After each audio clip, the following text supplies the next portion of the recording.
Hi hello అండి, బాగున్నారా? అందరికీ నమస్కారం అండి. అందరూ బాగున్నారా అండి? అందరూ బాగుండాలని మనస్ఫూర్తిగా కోరుకుంటున్నానండి. యూట్యూబ్లో అందరినీ సపోర్ట్ చేసేలాగే నన్ను కూడా సపోర్ట్ చేస్తారని మరి మనస్ఫూర్తిగా కోరుకుంటున్నానండి. ఏమైనా నేను మాట్లాడే మాటల్లో కానీ చేసే దాంట్లో ఏమైనా తప్పులు ఉంటే క్షమించండి. అందరినీ ఆదరించేలాగే నన్ను కూడా ఆదరించి సపోర్ట్ చేస్తారని ఆశిస్తున్నానండి. ఈరోజు మనం చేయబోయే మొదటి వీడియో ఏంటంటే, ఇంట్లోనే మనం ఫిష్ ఫ్రై ఎలా తయారు చేసుకోవాలి, ఎటువంటి మసాలాలు, ఫుడ్ కలర్స్ ఏమీ అవసరం లేకుండా మన ఇంట్లో ఉన్న కొంచెమైన పదార్థాలతోనే మనం ఫిష్ ఫ్రై ఎలా చేసుకోవాలో మీకు ఈరోజు చేసి చూపిస్తాను. నేను చేసే విధానం మీకు నచ్చుతుందని అనుకుంటున్నాను. దయచేసి నన్ను సపోర్ట్ చేయండి, లైక్ చేయండి, తప్పులు ఉంటే క్షమించండి. ఫిష్ ఫ్రైకి కావలసిన పదార్థాలు: పసుపు, ఉప్పు, కారం, కార్న్ ఫ్లేవర్, ఒక నిమ్మకాయ. వీటితోనే మనం ఇంట్లో ఫిష్ ఫ్రై చాలా చక్కగా చేసుకోవచ్చండి. వీటన్నిటిని కలిపి పెట్టేసుకోవాలి. ఈ కలపడానికి ఎగ్ కూడా కొంతమంది యూజ్ చేస్తారు, లేదా కొంచెం వాటర్ వేసుకొని వీటిని ఇలా మనం కలిపి ఉంచుకున్న మిశ్రమాన్ని రెడీ చేసుకొని కట్ చేసి ముక్కలపై అప్లై చేసుకోవాలి. చేసుకున్నాక కాస్త పక్కన పెట్టుకుంటే చాలా మంచిది. ఎందుకంటే పులుపు, ఉప్పు అనేది అబ్జర్వ్ చేసుకొని పీస్ మంచి టేస్టీగా వస్తుంది. అందుకు కాస్త ఒక హాఫ్ అన్ అవర్ అయినా టైం ఇస్తే చాలా టేస్టీగా ఉంటుందండి. ఇలా స్టవ్ పైన ప్యాన్ పెట్టుకొని వేడయ్యాక కొంచెం ఆయిల్ వేసుకొని మనం అప్లై చేసిన పీసుల్ని ఒక్కొక్కటి నెమ్మదిగా పైన వేసుకోవాలి. వేసేటప్పుడు ఒక్కో దానికి కొంచెం డిస్టెన్స్ ఉంచి వేసుకుంటే చాలా మంచిది. ఎందుకంటే తీసేటప్పుడు, తిప్పేటప్పుడు ఒకదానికొకటి అంటుకొని చితికిపోయే అవకాశం ఉంటుంది కనుక గ్యాప్ ఉంచి వేసుకోవాలి. పీసుల సైజుని బట్టి ఎన్ని పడితే అన్నీ వేసుకోవాలండి. ఇలా బాగా చక్కగా వేసుకొని అవి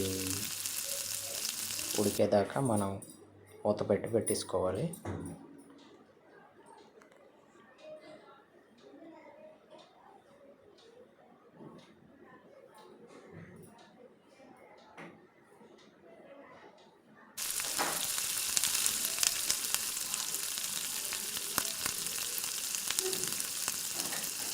లైట్గా జీలకర్ర అవి వేసుకుంటే టేస్టీగా ఉంటుంది.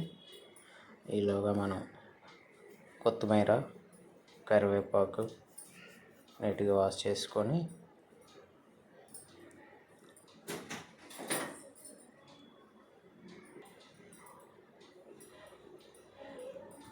ఇలా నెమ్మదిగా మూత పెట్టి ఉంచుకుంటే కాస్త కింద వైపు అంతా ఉడికేదాకా మనం మూత ఉంచేసుకోవాలి. తర్వాత అవసరం లేదండి మూత, ఫస్టే మూత పెట్టాలి. తర్వాత రెండో వైపు తిప్పి పెట్టేటప్పటికి మూత మరి అవసరం ఉండదు. ఎందుకంటే కరకరలాడే టేస్ట్ ఇది పోతుంది. రెండు వైపులా ఉడికేటప్పుడు మూత పెడితే మెత్త అయిపోతుంది పై లేయర్ అంతా. అందుకు మూత రెండోసారి అవసరం లేదు. ఇది చందువా చేప అండి. ఇది ఈరోజు మేము మార్కెట్లో తీసుకున్నాం. ఇది యాక్చువల్ ఏంటంటే ముందుగానే అప్లై చేసి పెట్టుకోవాలని మీకు చెప్పాను కదా. ఈరోజు నేను టైం తీసుకోలేక ఇలా వెంటనే అప్లై చేస్తున్నాం. వెంటనే టైం కుదరక ఇలా చేయాల్సి వచ్చింది. ఇంకా కొత్తిమీర, కరివేపాకు నీట్గా కడిగేసి పక్కన పెట్టేసుకొని దాన్ని చక్కగా కట్ చేసి మనం ఉంచేసుకోవాలి మన ఈ గ్యాప్లో. ఆ తర్వాత కొంచెం నెమ్మదిగా మూత తీసి పైన కాస్త అలా నెమ్మదిగా వేసుకుంటే ఎంత టేస్టీగా ఉంటుంది. ఎటువంటి ఫుడ్ కలర్ కూడా అవసరం లేకుండా చూడండి ఎంత చక్కగా కలర్ఫుల్గా వచ్చాయో పీసులు.